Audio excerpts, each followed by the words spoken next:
अब मां अपना रोल क्या निभा रही है? देवताओं की माता अदिति को पता चल गया कि मेरे पुत्र गरीब हो गए, उनका पतन हो गया, और मां को यह भी पता चल गया कि मेरे पुत्रों का पतन किसी ने नहीं किया है, उनके स्वयं के कर्मों से हुआ है। फिर भी मां अपनी औलाद के लिए कितना ज्यादा अति सोचती है, ये कथा अब यहां है। इसलिए मां से बढ़कर के दुनिया में कोई भी रिश्ता ऐसा नहीं होता है जो मां को पूरा कर सके, जो मां की पूर्ति कर सके। मां में दोष हो सकते हैं, मां में दुर्गुण हो सकते हैं, फिर भी उस रिश्ते को पूरा कोई नहीं कर सकता है। मां अच्छी होती हैं, मां में दोष नहीं होते, मां दुर्गुणी नहीं होती, मां चरित्र गंदा नहीं हो, सब हो सकता है, पर फिर भी सारे रिश्तों में मां का जो रिश्ता है वो श्रेष्ठ माना है। क्यों माना है श्रेष्ठ? क्या है विशेषता उसमें? सुनिए फर्क।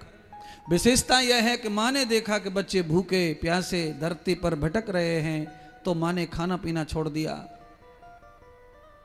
क्योंकि मां ही घर में ऐसी है जो बच्चों को भूखा सुला सकती नहीं है।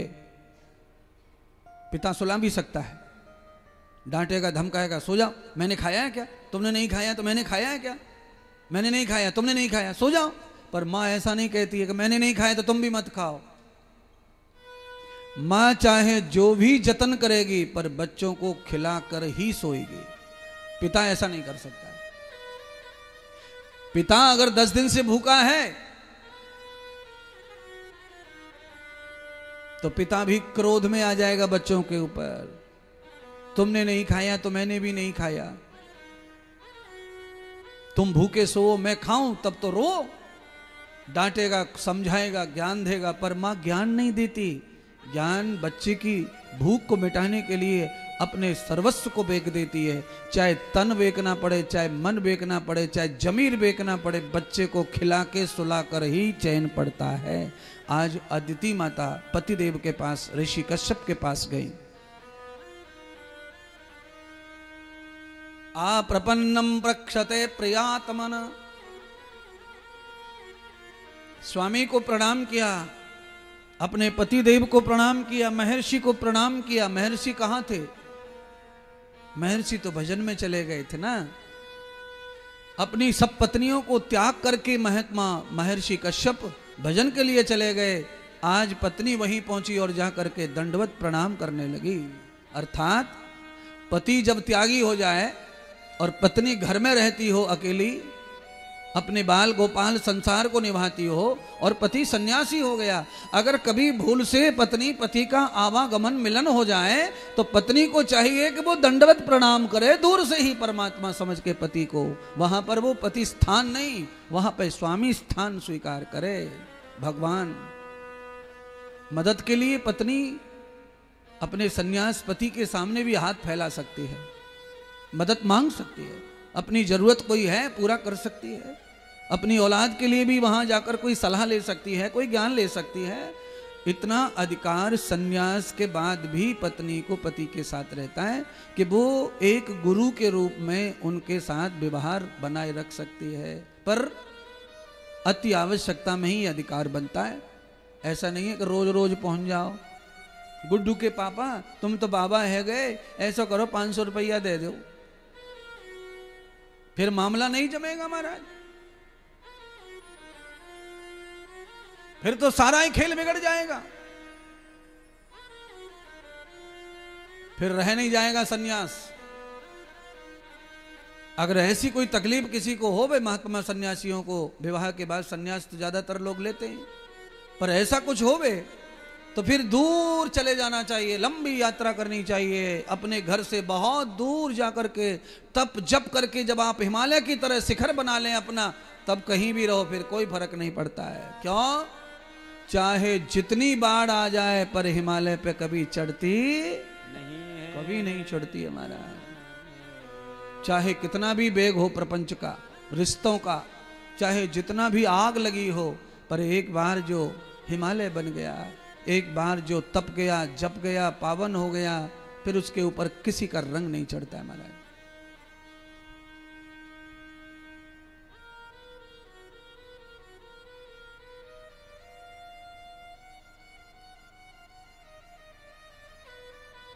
बैंगन के ऊपर आप रंग डाल के देखना शाम को। आज एक बैंगन ले लेना हाथ में, और बैंगन पे पहले हरो रंग डालो, फिर पीरो डालना, फिर हरो को नीलो डालना, फिर कालो, जैसो डालना वैसो डालना। उसका क्या होगा वो नहीं बता रहा, आप शाम को करना। आज बैंगन चढ़ेगा गुरुजी के चरण में।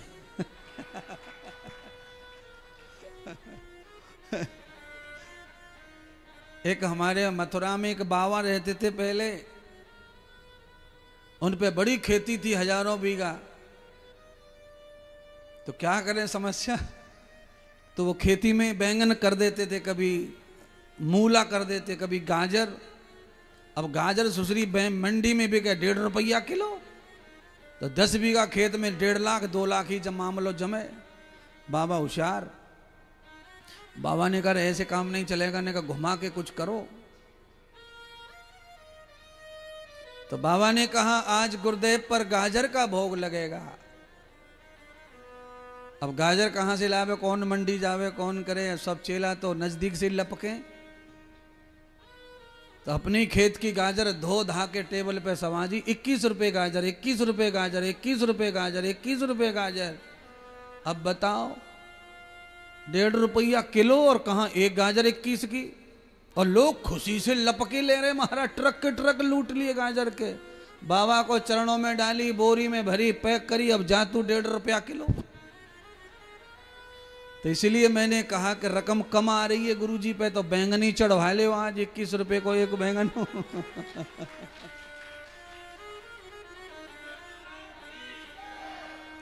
ये बाबाओं की और पंडितों की बातों को जल्दी मानती है जनता, फटाफट। तो चढ़ाना मत, मैंने कहा बैंगन पर रंग चढ़ा के देखो शाम को, बस आपको पता चल जाएगा महात्मा क्या बताना चाह रहे थे।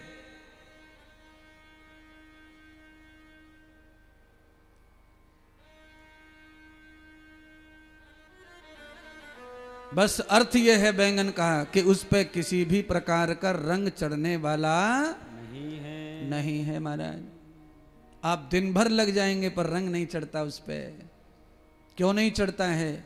क्योंकि उसके ऊपर जो रंग है वो आर्टिफिशियल नहीं है, वो अंदर से ही पैदा होकर के भगवान ने उसे रंग कर भेजा है।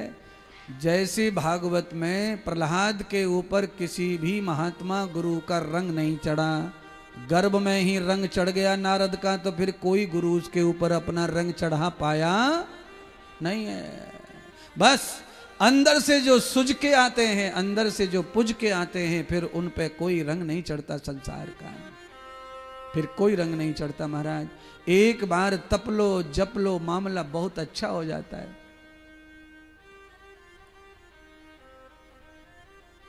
आपका तो पुनः अधिकार है जपना तुजना सजना, आप सजो तजो मजो आनंद भोगो महाराज। त्रवते त्वयारभूतस्य कर्मम।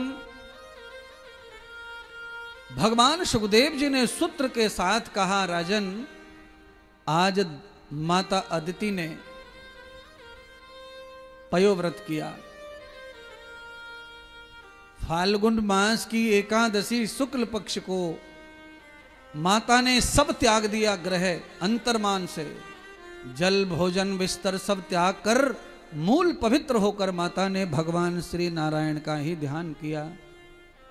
परमात्मा श्री नारायण अदिति के व्रत से प्रसन्न हो गए और वर प्रदान करने के लिए एक छत्र प्रकट हो गए परमात्मा श्री नारायण महाराज। नारायण ने अदिति माता को कहा, अरे देवी मैं तेरे व्रत से प्रसन्न हूं, वरण मांग लो, क्या आशीर्वाद चाहिए? तो अदिति ने कहा, प्रभु मेरे पुत्रों का, इंद्र आदि देवताओं का स्वर्ग छिन गया है, आप मेरे पुत्रों का स्वर्ग मेरे पुत्रों को दे दीजिए, उसके बदले मेरा सारा पुण्य ले लीजिए, मैं आपसे यही प्रार्थना करती हूं। तब भगवान श्री नारायण ने अदिति माता का व्रत स्वीकार किया और उस व्रत के परिणाम स्वरूप माता को भगवान ने स्वयं ही ये व्रत दे दिया कि देवी मैं तुम्हारा पुत्र बनकर प्रकट होकर के देवताओं का कल्याण करूंगा। आज मेरे परमात्मा स्वयं प्रकट हो गए। बोलिए श्री वामन भगवान की जय हो।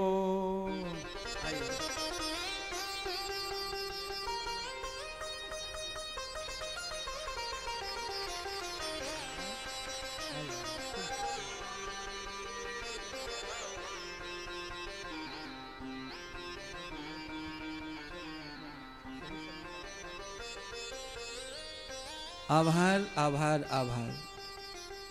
आपने शॉल पहनाई तो वो कह रहे बामन भगवान तो नहीं पर बामन आ गए भैया। तो महाराज जी हमने दरअसल में क्या है आपको देख के ही मैंने कथा को शॉर्ट कर लिया था। वहां से मैंने कही एन वक्त पर ही मैं ये शब्द का घोषणा करूंगा। आप जानते हैं आदरणीय पंडित बनवारी लाल जी हैं। मुझे लगता है जितने भी होलियां गाई जाती हैं उन सब के गायक और यही है। बाजूबंद इन्होंने गाया है होली का। वो स्वयं ही लिखते हैं और गाते हैं महाराज। अब मैं कथा को यहां रोक रहा हूं। हाँ एक होली आपसे आप आए हैं तो फिर कैसे होली ना हो। लाइव चल रहा है। एक होली है 5-7 मिनट में हो जाएगी। भजन का समय भी हो रहा है। तो हम आदरणीय पंडित बनवारी लाल जी जो हमारे यहाँ आए हैं हम उनका बहुत स्वागत करते हैं। और ऐसा होली का गीत उन्होंने गाया, कब गाया कितने वर्ष हो गए नहीं पता मुझे, पर महाराज उसके बगैर होली कहीं अच्छी नहीं लग रही पूरे देश में। बार बार लोग बजाते हैं गाते हैं। इतना सुंदर उनका वाणी और उनका लेखन। आइए एक होली भजन के साथ में हम लोग जो कथा को बाद में फिर आगे बढ़ाएंगे। आज कृष्ण जन्म है हमारी कथा में।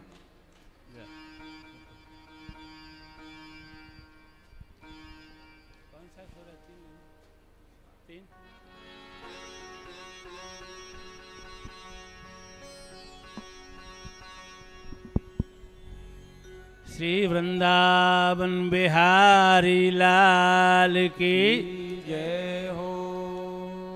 श्रीमद्भागवत महापुराण की जय हो। श्री व्यास जी महाराज की जय हो। पूज्य स्वामी जी की जय हो। आप जय में कंजूसी कर रहे हो, ऐसे थोड़ी कोई बात बनेगी। माइक के बारे भैया जरा माइक तेज कर दो। और आज बहुत दिन के पश्चात महाराज श्री का दर्शन हो रहा है।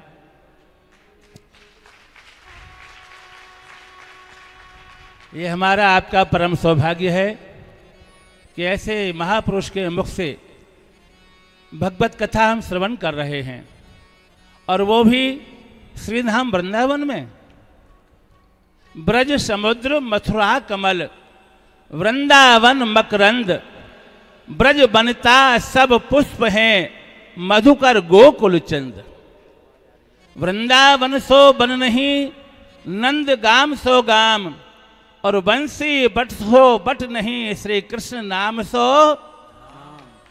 तो महाराज श्री के द्वारा ये अमृत वर्षा हो रही है, और मेरा परम सौभाग्य आदरणीय हरीश गौतम जी हमारे रिश्तेदार हैं, आज अचानक वहाँ पहुँच गए और मुझे बताया कि आपके यहाँ सुंदर कथा चल रही है, मैं चाहूँगा कि आप पधारें। तो महाराज से अनुमति लेकर के, और आपने मुझे फ़ोन किया कि नहीं वो आपको बुला रहे हैं, आप अवश्य आइए। तो आप सबका दर्शन होना था।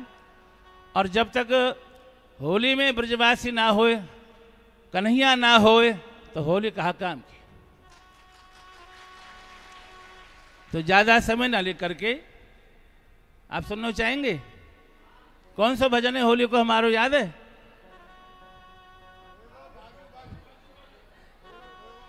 आइए कल्पना करें, इसमें श्री कृष्ण सखाओं के साथ में हैं, इसमें राधा रानी सखियों के साथ में हैं।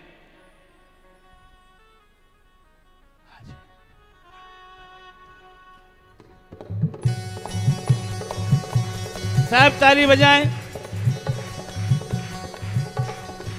बोल कन्हैया लाल की जय हो। बोल होरी के रसिया की जय हो। आए फाग खेलन गोपाल वृषभानपुर। आए फाग खेलन गोपाल वृषभानपुर। गा में ख्याल दे दे ताल उर हर सत हैं। इतते किशोरी गोरी सखियन के यूथ मत लेकर अबीर पी कपोल पर सत है। कंचन पिचकारी तक मार तू बिहारी नीर। कंचन पिचकारी तक मार तू बिहारी नीर। लाल बलवीर अंग प्रति दर्शत है। ए जी छतनते छातनते झरो करते मोखनते। आज नंदलाल पे गुलाल बरसत है। आज नंदलाल पे गुलाल बरसत है। आज नंदलाल पे गुलाल बरसत है।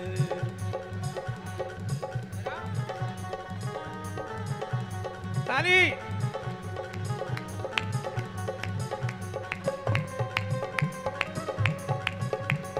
आवाज खोलें। जय हो। अरे फागुन मास अरे मेरी सजनी। एक सखी दूसरी सखी से कह रही है। तो एक सखी मैं हूं और एक सखी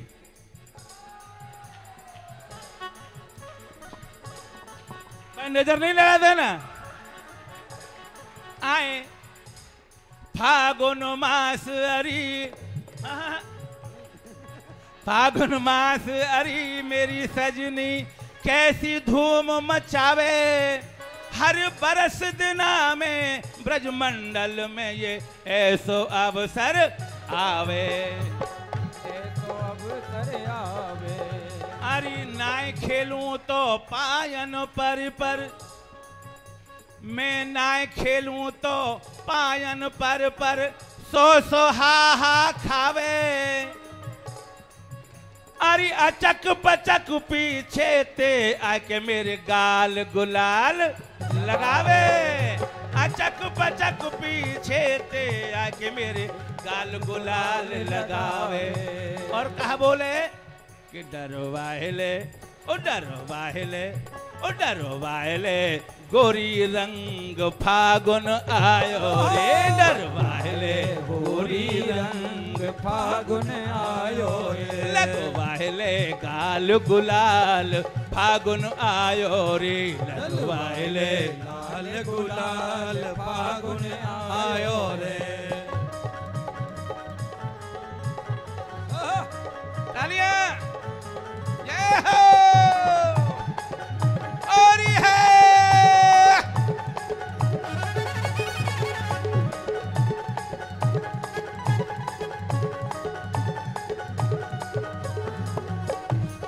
आहा ताली।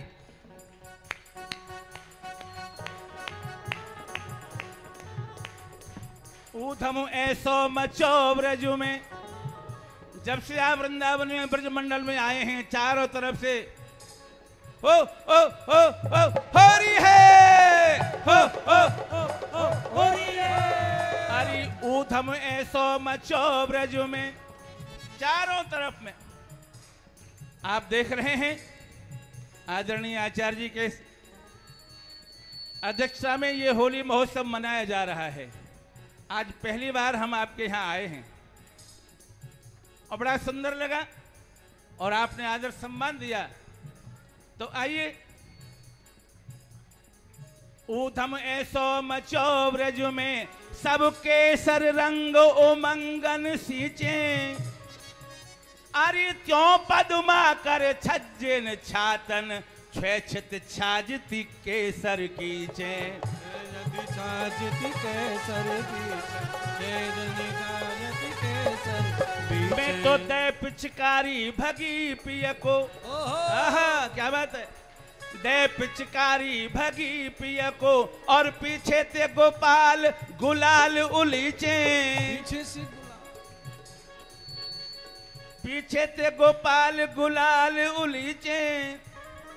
फिर का भयो एक ही संग वहार पुटे सकी, वो ऊपर मैं भई नीचे, वो भय ऊपर मैं भई नीचे, वो भय ऊपर मैं भई नीचे। इतना ही नहीं, आगे का भयो बताऊं? बोलो ना। हाँ जी।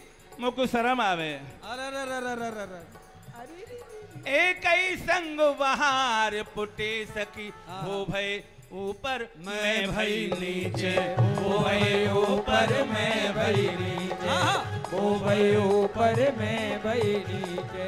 कल्पना करिए 5-6 वर्ष के कन्हैया हैं और गोपी बड़ी धींगरी है, रिपट गए। वो भय ऊपर मैं भई नीचे, वो भय ऊपर मैं भई नीचे। तो ऊपर नीचे में सखी जब है गयो भारी द्वंद, ऊपर नीचे में सखी जब है गयो भारी द्वंद, अरे ना जाने वास में कहाँ मेरा खोए गयो बाजू, ना जाने वास में कहाँ मेरो खोए गयो बाजू, मेरो खोए गयो, मेरो खोए गयो, मेरो खोए गयो बाजू बंद रसिया होरी में, खोए गयो बाजू बंद रसिया होरी में। अरे होरी में, होरी में, होरी होरी में, होरी में, होरी में, होरी में, आज होरी में, होरी में, होरी होरी में, होरी में, होरी में, होरी में। खोई गयो मेरो खोई गयो, मेरो खोई गयो बाजू बन रसिया होरी में, खोई गयो बाजू बन रसिया होरी है।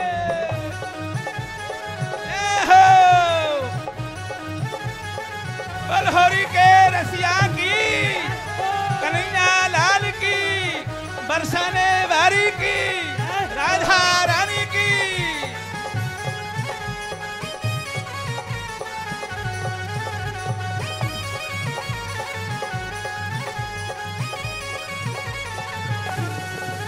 अरे बाजू बंद मेरे बड़े रे मोल को, बड़े मोल को, बाजू बंद मेरे बड़े मोल को, बाजू बंद मेरे बड़े रे मोल को। ओ तो पे बनवाऊं पूरे तोल को, तो पे बनवाऊं पूरे तोल लाला, तो पे बनवाऊं पूरे तोल को, तो पे बनवाऊं पूरे तोल को। सुन नंद के फरजंद रसिया होरी में, गयो बाजू बंद रसिया होरी में। मेरो खोए गयो, ओ मेरो खोए गयो, हाँ मेरो खोए गयो बाजू बंद रसिया होरी में, मेरो खोए गयो बाजू बंद एहो! रसिया होरी में।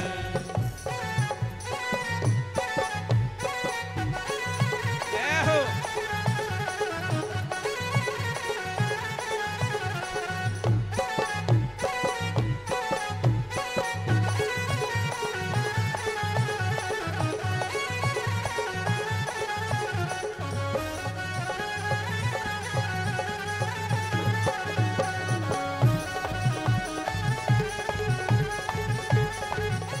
अरे सास लड़ेगी मेरी ननद लड़ेगी, सास लड़ेगी मेरी ननद लड़ेगी। सब गाओ, पहले हम फिर आप। सास लड़ेगी मेरी ननद लड़ेगी, सास लड़ेगी मेरी ननद लड़ेगी। अरे सास लड़ेगी मेरी, मोड़े में दांत ना आए फिर भी लड़ेगी। सास ननद मेरी, ओ सास लड़ेगी मेरी ननद लड़ेगी, सास लड़ेगी मेरी ननद लड़ेगी। और खसम के सिर पे मार पड़ेगी, खसम के सिर पे मार पड़ेगी। मेरे बलम के सिर पे मार पड़ेगी, मेरे बलम के सिर पे मार पड़ेगी। तो है जाए सब रस भंग रसिया होरी में, गयो बाजू बंद रसिया होरी में। खोए गयो ओ मेरो खोई गयो, हाँ मेरो खोई गयो बाजू बंद रसिया होरी में। खोई गयो बाजू बंद रसिया होरी में।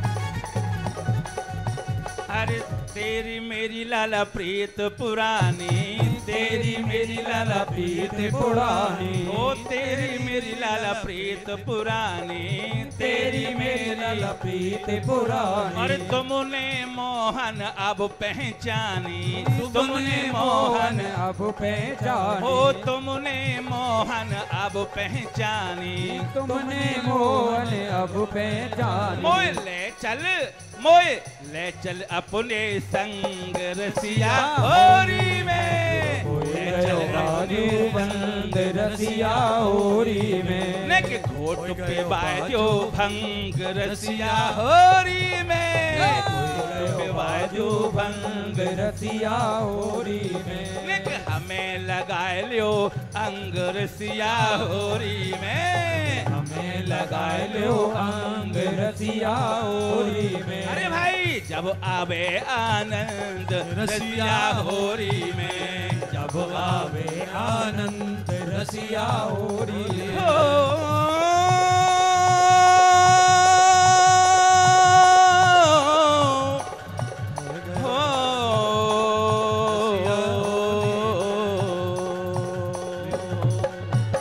बोल होरी के रसिया की, राधा रानी की, समस्त भक्त मंडली की, स्वामी जी महाराज की जय, न बोलने वालों की जय हो।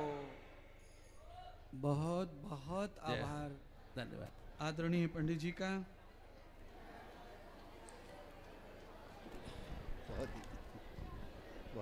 देखिए जिनके होली पर लाखों करोड़ों लोग जो है देश विदेश में ठुमक रहे महाराज, आज वो आपको साक्षात उन्होंने ओरिजिनल उस भजन को गाया तो उसका अद्भुत आनंद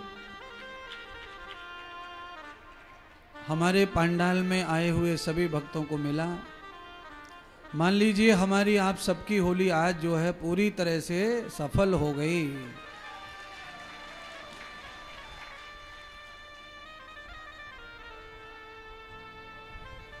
कथा के साथ जुड़े होली, लास्ट में जैसे समय पूरा होगा तब एक बार और आपको इसी तरह से जो है धूम मचा के होली का आनंद आप लेंगे।